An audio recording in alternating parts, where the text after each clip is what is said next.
Justice league, कमाल की बात है ना, जिसके नाम में जस्टिस है उसी को जस्टिस नहीं मिला। तो गाइस थंबनेल देख के आपको इतना तो पता चल ही चुका है कि हम आज डीसी के गड़े मुर्दे आई मीन स्नाइडरवर्स की बात करने वाले हैं। तो ये क्या था, क्यों था, अगर डब्ल्यूबी वालों ने हगा ना होता तो हमें कितनी बड़ी एक एपिक स्टोरी देखने को मिल सकती थी। तो स्नाइडरवर्स की नाइटमेयर टाइमलाइन में क्या होने वाला है, इसको जानने के लिए वीडियो को बिना किसी तरीके चलिए शुरू करते हैं। तो कहानी जस्टिस लीग के एंड से पिकअप करती है, जहाँ जस्टिस लीग एक टीम तो बन चुकी है, पर ज्यादा से टाइम वो अपने साइड मिशंस और स्ट्रगल्स में उलझे हुए होते हैं। जैसे सुपरमैन अब क्लार्क केंट से ज्यादा सुपरमैन का रोल ज्यादा प्ले करना चाहता है। वो लुइस को भी बोल देता है कि वो सुपरमैन की तरह देखे उसे। वंडर वुमन जो थेमिस के लिए वापस जाना चाहती है, एक्वामैन जिसे सेवन किंगडम्स यूनाइट करना है। और इन सब के बीच बैटमैन और लुइस लेक्स लूथर को ट्रैक कर रहे होते हैं, जो काफी महीनों से गायब होता है। और इन सब के बीच लुइस और बैटमैन की एक कन्वर्सेशन होती है, जिसमें लुइस बैटमैन को ये बताती है कि वो प्रेग्नेंट है और पर बच्चा उसका नहीं है। इन सब के बीच हमें यह पता चलता है कि यह हरामी मानुस एंटी लाइफ इक्वेशन के पीछे पड़ा हुआ है। अब जिनको एंटी लाइफ इक्वेशन के बारे में नहीं पता, तो एक ऐसा डिवाइस है जिससे किसी को भी गुलाम बनाया जा सकता है, आई मीन पूरे मल्टीवर्स को भी। तो ये लसन एक मास्टर प्लान बनाता है, जिसमें जितने भी जस्टिस लीग के मेंबर्स और विलन होते हैं उनको आपस में लड़ाकर आखिर में वो एंटी लाइफ इक्वेशन को ले लेता है। और इतने में वो खुश हो रहा होता है, पीछे से एक बूम ट्यूब खुलती है, डार्कसाइड आता है, उसके टकले पे हाथ फेरता है, उससे एंटी लाइफ इक्वेशन लेता है और सबसे पहले उसी को मारता है। तो मरते हुए भी वो हरामी एक हरामी वाला काम कर गया। वो डार्कसाइड को ये बताता है कि सुपरमैन तक पहुंचने के लिए उसे लुइस की जरूरत होगी। और जब सुपरमैन को ये पता चलता है कि डार्कसाइड अर्थ पे आ चुका है, तो सबसे पहले लुइस को बैठ के में बैटमैन के पास छोड़ता है और डार्कसाइड से लड़ने जाता है। सुपरमैन के जाने के बाद वहाँ एक बूम ट्यूब खुलती है, जिससे बैठ के क्रम्बल होने लगती है, जिससे लुइस और बैटमैन वहाँ फंस जाते हैं और डार्कसाइड वहाँ पर आ जाता है। जब सुपरमैन को ये पता चलता है तो वहाँ जल्दी से वापस जाता है, पर बहुत देर हो चुकी थी।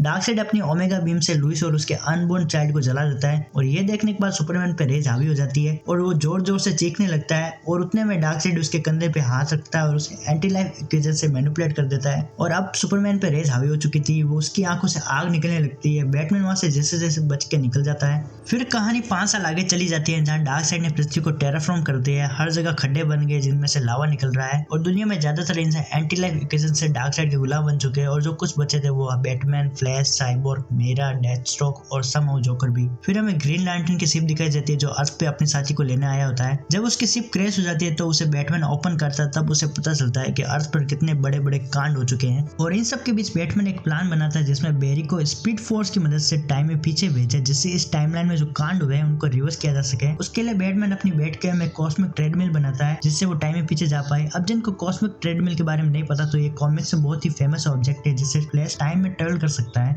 तो इसके नाम में कॉस्मिक है, तो ऑब्वियसली इसे पावर करने के लिए भी किसी कॉस्मिक ऑब्जेक्ट की जरूरत होगी। तो वो कॉस्मिक ऑब्जेक्ट मदर बॉक्स होते हैं। फिर ये मदर बॉक्स को ढूंढते हैं, जो इन्हें चर्च में मिल भी जाते हैं, पर इतने में सुपरमैन को पता चल जाता है और वहां पर आ जाता है। तो ऑब्वियसली वो हरामी है, तो एक एक करके इन सब की गुद्दी लाल करने लगता है। सबसे पहले वो डेथस्ट्रोक, जो उसे क्रिप्टोनाइट की गोलियों से मारने की कोशिश करता है, वो उसकी गर्दन झटका देता है। और मीरा जो उसके पानी की सोखने की कोशिश करती है, वो भी काम नहीं आता। साइबोर्ग जो अपनी पूरी ताकत लगा देता है, पर सुपरमैन उसे पकड़ के बीच में से चीर देता है। फिर बैटमैन जो उसे क्रिप्टोनाइट की स्पेयर से मारने की कोशिश करता है, वो उसे भी निपटा देता है। और इतनी देर में ही फ्लैश को मौका मिल जाता है, वो कॉस्मिक ट्रेडमिल का इस्तेमाल करके ठीक उसी टाइम पे पहुंचता है जहाँ लुइस बैटमैन को अपने बच्चे के बारे में बता रही होती है कि बच्चा उसका नहीं है। तब फ्लैशमैन बैटमैन को कहता है बच्चा उसी का है, लुइस उसे झूठ बोल रही है। और इतने में डार्कसाइड वहां पर आ जाता है। वो लुइस पर ओमेगा भी मारता है, पर इस बार ब्रूस सिर्फ देखता नहीं, वो उसके बीच में आ जाता है, जिससे उसकी हालत अधमरी हो जाती है। और ये सब सुपरमैन देख रहा होता है और इस टाइम रेज उसको पूरी तरह से ओवरकम कर लेती है और डार्कसाइड को बुरी तरह से पेलना शुरू कर देता है। क्यों रे? क्या किया तूने? डार्कसाइड उस पर अपनी ओमेगा बीम भी मारता है, पर सुपरमैन उस टाइम इतनी रेज में था कि उसे कुछ फर्क नहीं पड़ता। हालांकि उसे डैमेज तो होता है, पर रेज की वजह से आखिरकार डार्कसाइड को रिट्रीट करना पड़ता है। फिर ये लोग अपनी एक लीग बनाते हैं, जिसमें अटलांटियंस, एमोजेंस और ग्रीन लैंटर्न का ग्रुप भी होता है। ये कुछ जस्टिस लीग के फ्लैशबैक की तरह होने वाली थी और उससे भी एपिक होती, क्योंकि ये जस्टिस लीग और भी पावरफुल हो गए थे। जैसे साइबोर्ग जो नियरली साइबरटिक गॉड बन चुका था, वो इजिली मदरबॉक्स को हैक करके उन्हें बेकार बना देता है। और फ्लैश जो एक ही टाइम पे अलग अलग जगह एग्जिस्ट करने लगता है। और सुपरमैन भी वापस आ चुका था। फिर इनकी एक एपिक फाइट होती है, जिसमें सुपरमैन बुरी तरह से डार्कसाइड की गुद्दी लाल कर देता और एंड में बैटमैन, जिसका एक पैर पहले से कब्र में होता है, वो फाइनल ब्लॉक देख के डार्कसाइड को फिनिश ऑफ कर देता है और खुद भी सैक्रिफाइस हो जाता। पर बैटमैन के मरने से पहले सुपरमैन उसे ये कहता है कि उसे पहले से पता था कि लुइस के पेट में उसका बच्चा है और वो लुइस और उसके बच्चे का ध्यान रखेगा। और यहीं पे मूवी एंड हो जाती है। पर इसका भी एक पोस्ट क्रेडिट सीन होने वाला था, जहाँ कहानी 20 साल आगे चली जाती है, जहाँ लुइस उसके बच्चे को बताती है कि उसके पिता बैटमैन होते हैं। फिर वो भी बैटमैन बन जाता है, पता नहीं कैसे। और ऐसे ये एक एपिक स्टोरी एंड होती है। शौक है बचपन से,